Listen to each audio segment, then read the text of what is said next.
Isolation day 143.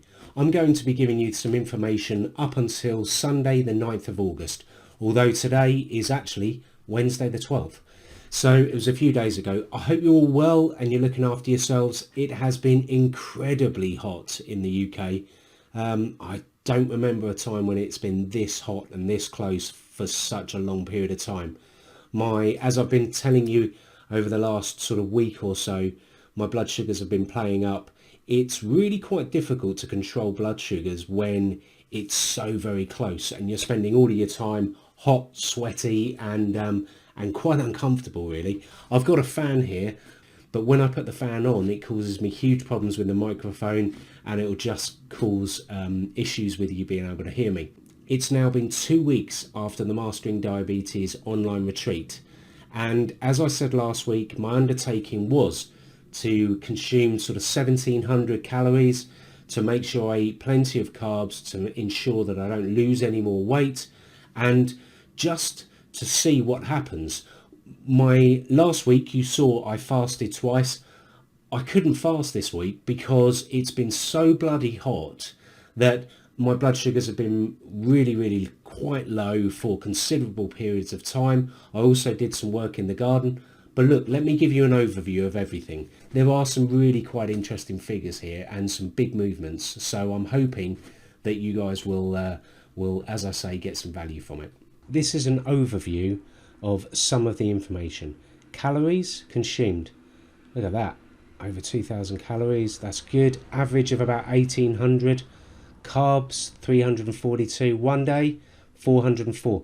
There's some really consistent figures here, as you can see. And as I said to you guys before, 342 carbs, that's, some days I was doing 30, some days 50. That could have been up to 10 days carbohydrates that I'm now consuming consistently on a daily basis. Okay, here's my fat in grams across the week, and average is 15. You have to convert the fat in grams to calories, so you times it by 9. And this will give you the calories, and then you divide this by the calories here, and that gives you your percentage. Now, the Mastering Diabetes guidance is anything below 15%, but ideally you want to be around about 10. I'm pretty damn good on all of that. Now, that becomes easier to do the more food you eat, because if you think about it, the more green light food that are not calorie dense, granted, but are very low in fat, the more of that you consume, the better this percentage becomes. This is the number of blood glucose tests I did in the week, 70. 33 were below my 3.9 limit and 4 were above. So let's take a look. You guys have seen this before. This is an overview of my basal rates. You can see here these were both on keto, 27, 26 in a 24-hour period. Look where I am now, 12.95. That's my background insulin. 52% reduction. And here's the reduction across each of those hours of the day. Feel free. What I'll do is I'll put that in a link below so you guys can take a look, because if you're doing this and you're seeing these kind of reductions, don't be scared, because this happened, I've been doing this, 12 weeks now? And some of these adjustments happened really very quickly. And I think you guys need to be aware of that. Now this is one of the sheets that I love. I love this information because this was on keto, 102 grams of fat, okay? In July, I reduced, week 9, I reduced that to 10 grams. Week 11, that actually went up to 15, as you've already seen. So instead of being a 90% reduction, there's an 85% reduction. But look, the fat as a percentage of calories here, where I was consuming, let's say, 800 to 1200 calories, is 10%. Where I'm consuming 1700 to 2000 calories, it's actually reduced. So the fat percentage of calories, which is the major driver, that is the most important thing, okay? As per the Mastering Diabetes guidance. So let's look further down. Total insulin consumed. Actually, before we get to this, let's look at this. Carbs consumed, just to prove the point. On keto, Average for, I think that's 4 days, 56 grams of carbs. 342 grams of carbs, a 600% increase, 6 times the amount of carbs in a day. And that wasn't a very low day, or an average of a low day, a set of low days. So that's really, really good.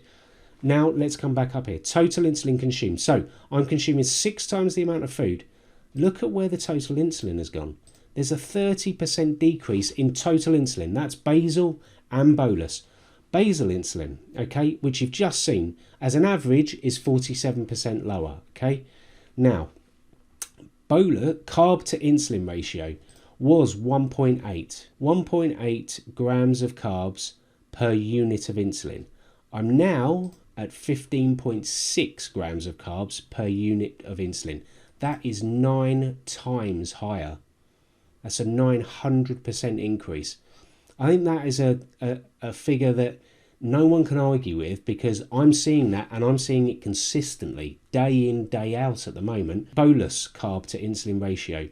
Can you see what's happened here? That was 7.7. So here's the basal, here's the total insulin consumed. So the bolus equals that minus that, which is 7.2, okay?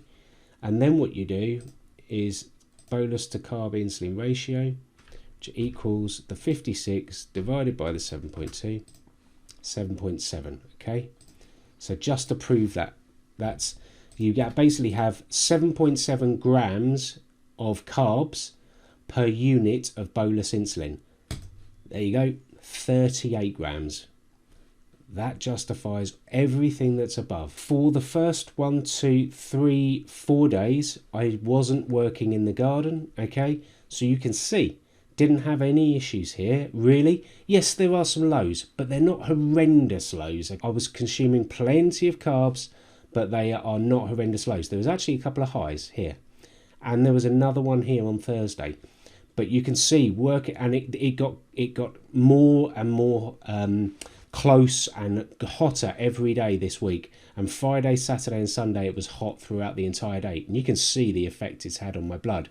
Am I annoyed by this? A little bit, but I'm putting quite a bit of this down to the weather. So the plan last week was to fill out the decision trees and to be able to make some adjustments to the bolus rates. Now the problem that I faced was, because it was so hot and so close, I just can't be entirely sure that me going low is because of the amount of insulin I'm taking or because of the weather.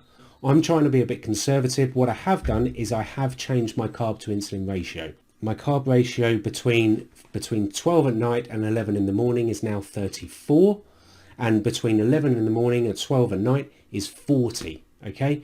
There's some pretty significant figures in there, and you can still see how often I'm going low.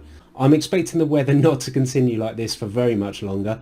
When that changes, hopefully that's in the next week, although it is Wednesday already and it's been sweltering 3 days. I'm hoping that there's going to be a break, and then I can get some real results and I can follow the decision trees and be 100% confident that it's not just due to the weather that my bloods are going low. So that's the overview. I hope that has been interesting for you guys to see. I still feel like this is absolutely the right thing to be doing. I'm seeing very few big spikes. Okay, couple of times you can see in the entire week with those amounts of carbs, you know, ages ago would be expecting to get spikes. But I know that these videos will be better when I can show you some decision trees that have been completed and that I'm confident with. And the reality is, because I work with figures, I need to be confident that it's just down to the food and not down to the environment. Have a good week, everyone, okay? I'll be back next week and I will have hopefully some decision trees for you, and I'll have more information. Every Sunday night I'm getting together with the small group in the Mastering Diabetes online retreat, and Robbie's helping us. So, you know, my sort of heartfelt thanks to Robbie for his time and his efforts trying to help us. Look after yourselves, okay, everyone? Take care, and I will catch up with you next week.